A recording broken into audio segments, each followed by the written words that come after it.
Part of human life is making decisions every day. From waking up in the morning, the day-to-day decisions begin. Getting up or not yet, bathing or washing, eating or later are just few of these decisions. Perhaps it is no longer noticed as a part of daily routine. In the choice or judgment that man makes, he needs to pay attention. It is the choice between right and wrong he will do. The Bible speaks about the law in many places, but particularly through the Ten Commandments. Children must understand that sin is not just an outward act. Its roots run deep into the human heart because the Ten Commandments are a summary of the law of God.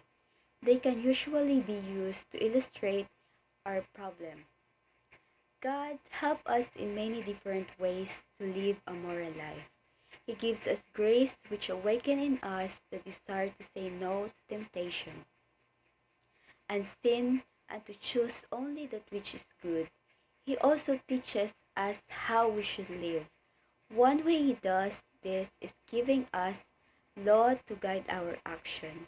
The Ten Commandments are law that God has revealed to us.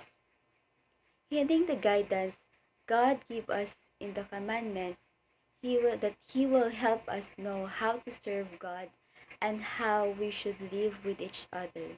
It also helps us to be open to the grace of the Holy Spirit and what God can accomplish in us through us by that grace.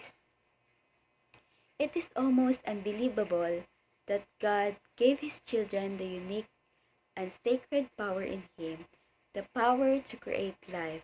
Because God has given us this power, He and He alone has the right to say how it should be used. Contrary to the opinion of many people, there is nothing negative or strict about God's moral standard. Instead, they are positive, uplifting, and liberating. They build relationship with confidence, increase self-esteem, nurture a clean conscience, and invite the Spirit of the Lord to bless each person's life.